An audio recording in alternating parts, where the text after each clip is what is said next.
usipofikiria nje ya boksi utabaki huko endelee kuwa maskini, si ndio? Kwa hiyo waombe dhamira yetu ni kutangaza chama, na hii chama kwa Mbeya ni kikubwa sana kinazungumzwa. Ndio maana nasema kwa kuikubora ya vyama vya ushirika, lakini kuna haja kubwa ya kutoka nje ya mkoa huu wa Mbeya. Na vile kuna haja kubwa kisio kinasema chama cha watu wa aina fulani, chama cha kabila fulani, chama cha nini fulani, kiwe chama cha Watanzania. Jamhuri ya Muungano wa Tanzania. Umesoma historia, walioanzisha wametoka Makete, lakini lengo kubwa ni kujikomboa kwenye umaskini, kuwa na watu wenye uchumi imara, wenye ufanisi katika shughuli zao wanazofanya za uchumi, kijamii, elimu, teknolojia na kila kitu.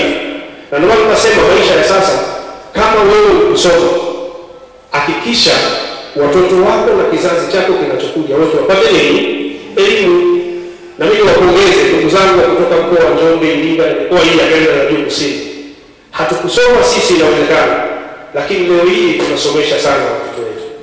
Na mimi niombe Nuru SACCOS tuendelee kufanya hivyo, tukitangaza chama, tuendelee kufungue matawi kwenye wilaya na mikoa mingine ili kuimarisha chama cha Nuru SACCOS.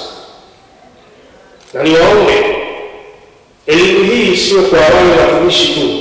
Tuna haja ya kuongeza idadi ya wanachama ambao nao wataendelea kupata elimu ili kuimarisha chama cha Nuru SACCOS. Lakini pia nimedokeza kuwa maadhimisho haya yanafanyika kwa siku 3, ikiwa leo ndio siku ya mwisho. Kwa maana ilikuwa semina na leo tunakwenda kuhitimisha kutoa misaada pamoja na sadaka. Hii misaada na sadaka, taasisi yoyote ya kiserikali pamoja na taasisi za binafsi na asasi za kiraia, tunapaswa kufanya hivyo kwa sababu tunakwenda kusaidia wenzetu, tunakwenda kuimarisha uchumi wa wenzetu, lakini kuwapa pole na kuwainua wenzetu pale wanapokaa. Ukweli ni kwamba serikali peke yake haiwezi kufanya kila jambo. Serikali ipo ili na watu wengine waisaidie ili kuleta maendeleo katika eneo husika.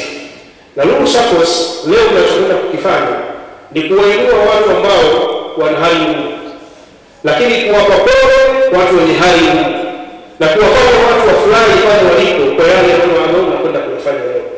Endelee kufanya hivyo kwa sababu ndio baraka kwenye chama chenu. Bila kufanya hayo, inawezekana na namna ya kupiga hatua kwenda mbele inaweza kuwa ngumu. Kwa hiyo mwenyewe na moyo wa huruma kwa maana ya wanachama pamoja na bodi yenu, kuhakikisha mnatoa misaada hii mara kwa mara ili kutoa ushirikiano kwenye serikali, lakini pia kwa wanachama na raia wa Tanzania nao wanufaike kupitia chama chetu. Tangu chama kilipoanzishwa hadi sasa tumelipa kiasi cha shilingi milioni 846,511,148. Chama kinamiliki jengo lake la kisasa kwa ajili ya kuendeshea shughuli zake za kila siku kuanzia mwaka 2022. Chama kimeajiri watumishi 14, hivyo kupunguza changamoto ya ajira kwa jamii ya Tanzania. Namba 10, chama kinatoa huduma ya bima, misaada na sadaka kwa jamii inayotuzunguka. Ndugu mgeni rasmi, katika kutekeleza msingi wa 7 wa ushirika, Nuru SACCOS imeendelea kuijali jamii kwa kushiriki shughuli za maendeleo, pia kutoa misaada na sadaka kwa wahitaji kwa jamii ya watu wa jiji la Mbeya na mkoa kwa ujumla. Jumla chama kimetoa Tanzania shilingi milioni 111,200,605 kama msaada na sadaka tangu kuasisiwa kwa maadhimisho haya, na mwaka huu chama kimetoa misaada ya shilingi milioni 6 pamoja na sadaka ya milioni 19,703,600, hivyo kufanya jumla ya sadaka kwa mwaka 2025 kuwa milioni 25,703,600, milioni 25,703,600. Misaada na sadaka vilivyotolewa kwenye vituo vya wahitaji waliopo katika mkoa wa Mbeya. Vituo hivyo ni kama ifuatavyo. Kundi la kwanza ni misaada. Misaada inategemewa kutolewa katika maeneo yafuatayo. Namba 1 ni ofisi ya mtendaji mtaa wa Ilomba. Namba 2 ni shule ya sekondari ya Sinde. Kundi B ni sadaka inategemewa kutolewa katika vituo vifuatavyo. Namba 1 kituo cha Mbalizi Iwindi. Namba 2 msikiti wa Biaisha. Namba 3 kituo cha Tumaini la Wazee Majengo. namba 4 kituo cha Igogwe, namba 5 kituo cha walemavu Iyunga, namba 6 kituo cha Dhamana na namba 7 kituo cha Mkoa. Changamoto zinazokikabili chama. Namba 1, kutokuwepo kwa elimu ya ushirika kwa jamii kuhusu umuhimu wa kujiwekea akiba na hatimaye ziwasaidie wanapokutana na changamoto kwenye biashara zao. Namba 2, baadhi ya wanachama kutorejesha mikopo yao kwa wakati na hatimaye kusababisha kuwepo kwa mikopo mibaya chamani. Namba 3, kutokuwepo na uaminifu na maadili mema kwa baadhi ya wanachama. Maombi. Namba 1, tunaomba kuendelea kupokea elimu ya ushirika ili jamii wajue umuhimu wa kujiunga na ushirika wa akiba na mikopo ili kuwa na nguvu ya pamoja na kutatua changamoto zao za kijamii na kibiashara. Namba 2, tunaomba wizara zinazosimamia ushirika nchini kuandaa sera na sheria zitakazostawisha maendeleo ya ushirika kwa kuondoa tozo nyingi ambazo zimeelekezwa kwa ushirika nchini.